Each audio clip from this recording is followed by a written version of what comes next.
Praise the lord. ఇర్మియా గ్రంథం 29వ అధ్యాయం 12వ వచనం.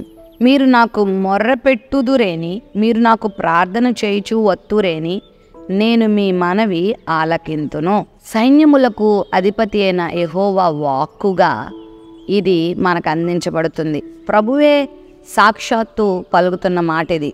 మీరు నాకు మొర్రపెడితే, మీరు నాకు ప్రార్థన చేస్తే నేను మీ ప్రార్థన వింటాను. చాలాసార్లు మన జీవితంలో చాలా బాధలుంటాయి, చాలా కష్టాలుంటాయి, చాలా ఆక్రందనలుంటాయి, హృదయంలో ఆయా రకాల భావాలుంటాయి. అవన్నీ మనం ఎవరితోనైనా చెప్పుకుందాం అనుకుంటే మనుషులు దొరకట్లేదు. వాళ్ళ పనులను బట్టి వాళ్ళు కూడా బిజీగానే ఉంటున్నారు. మన హృదయంలోందంతా చెప్పుకోవడానికి, మన బాధను వెలిబుచ్చుకోవడానికి మన ప్రభువారు మనకు సమీపంగా ఉన్నప్పుడు మనం ఏమాత్రం కూడా వెనకాడాల్సిన అవసరం లేదు. ఆయన మన ప్రార్థన ఆలకిస్తానని వాగ్దానం చేస్తున్నాడు. మొరపెట్టడమే నీ పని, ప్రార్థన చేయడమే నీ పని. అడుగు ప్రతివాడు పొందుతాడు, వెదుకువానికి దొరుకుతుంది, తట్టువానికి తీయబడుతుందని ప్రభువే చెప్పాడు. నువ్వు అడగకుండా, నువ్వు ప్రార్థించకుండా, నువ్వు మొర్రపెట్టకుండా దేవుడు నాకు కార్యం చెయ్యాలి అని అనుకోవడం అవివేకం. ప్రభు సన్నిధిలో ప్రార్థన చేయడం నేర్చుకో. ప్రార్థన అంటే మంత్రతంత్రాలు ఏం కాదు. ఒక బిడ్డ తన బాధను తన తల్లికో తండ్రికో నోరు విప్పి చెప్తుంది. కన్నీటితో ఆ తల్లి దగ్గరికి వచ్చి ఏడుస్తూ చెప్తున్నప్పుడు ఆ తల్లి హృదయము తండ్రి హృదయం కరుగుతుంది. అలాగే దేవాది దేవుడు కూడా ఈ మాట సెలవిస్తున్నాడు. మీరు నాకు మొర్ర పెడితే, నా దగ్గరికి కన్నీటితో ప్రార్థన చేస్తే నేను మీ మనవి వింటాను, నేను మీ మనవిని త్రోసివేయను అని చెప్పి ప్రభు వాగ్దానం చేస్తున్నాడు.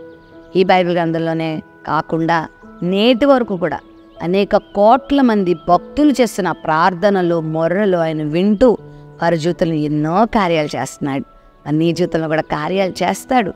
నిరాశలో ఉన్నావా, ఇబ్బందిలో ఉన్నావా, శ్రమలో ఉన్నావా, ఏం చేయాలో పాల్పోవట్లేదా, దిక్కు తోచట్లేదా, అయోమయంగా ఉందా, ఏ ఆలోచన తీసుకోవాలో తెలియట్లేదా, అందరూ నీ మీద ఒక్కసారే దాడి చేశారా, నీ మీద నిందల మోపుతూ నేను ఒక్కడిగా మిగిల్చేశారా?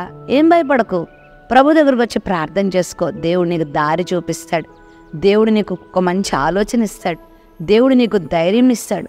దేవుడు నిన్ను నింపుతాడు, నడిపిస్తాడు. నిన్ను ఆ బాధలో నుండి, ఆ కష్టంలో నుండి వెలికి తీస్తాడు.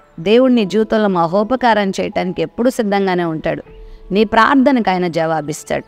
ఎంతోమంది భక్తుల ప్రార్థనలు ఆలకించి ఎన్నో అద్భుతాలు చేసిన దేవుడు నీ జీవితంలో కూడా చేస్తాడు. నువ్వు ఆయన ప్రార్థన చేస్తావా? ఆయనకు మొరపెట్టుకుంటావా?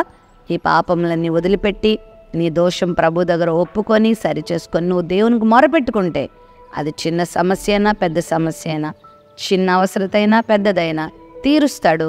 నేను ఆయన తన మహిమార్థమే నిలుపుకుంటాడు.